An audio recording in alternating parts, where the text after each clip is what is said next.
Je ne sais pas vous, mais moi, chaque année, j'attends les fraises. J'attends aussi les framboises. Il est bien trop tôt, en ce début d'année, pour imaginer manger des fraises de nos territoires. Il n'empêche que ces filières auraient besoin d'un petit coup de main. La filière framboise est par exemple encore peu développée aujourd'hui en France et sa consommation dépend à 85% de l'importation.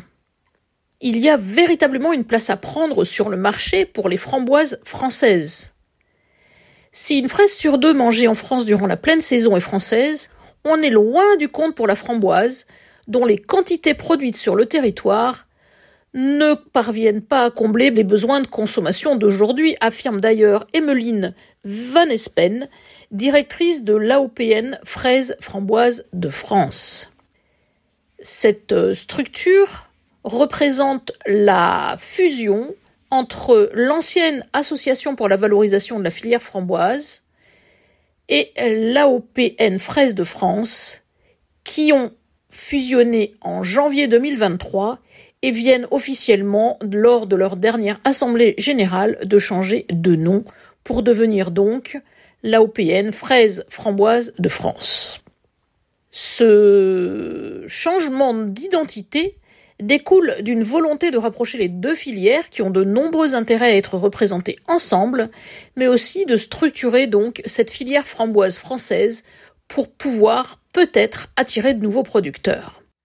On constate en effet ces dernières années une augmentation de la consommation de petits fruits chez les Français, notamment la framboise qui enregistre presque 10% de croissance annuelle moyenne des achats des ménages entre 2016 et 2021. Cette culture est intéressante et offre une opportunité de diversification pour les producteurs. C'est la raison pour laquelle de nombreux producteurs de fraises cultivent également ce petit fruit rouge. Regardons un peu les différences et les ressemblances entre ces productions. Les fraises françaises sont consommées de mars à octobre selon les variétés et les framboises de mai à novembre. Elles se ressemblent car elles sont toutes de périssables rapidement après la récolte et la fragilité du fruit est assez similaire face aux aléas climatiques, au transport et aux nuisibles.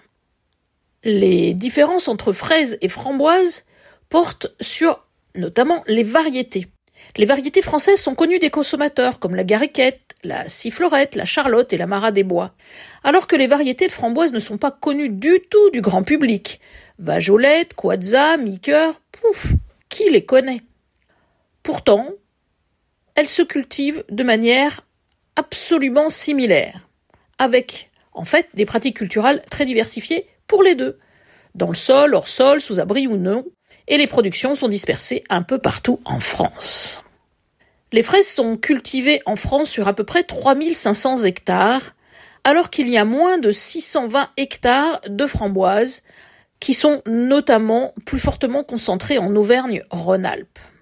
Si vous voulez connaître plus précisément les bienfaits de ces petits fruits pour votre santé, je vous conseille d'explorer le site internet d'Aprifel, Aprifel. Les fraises et les framboises ont en effet un apport calorique faible, de 38,6 kcal pour 100 g de fraises et de 49,2 kcal pour 100 g de framboises, et toutes les deux sont riches en vitamine C et en vitamine B9.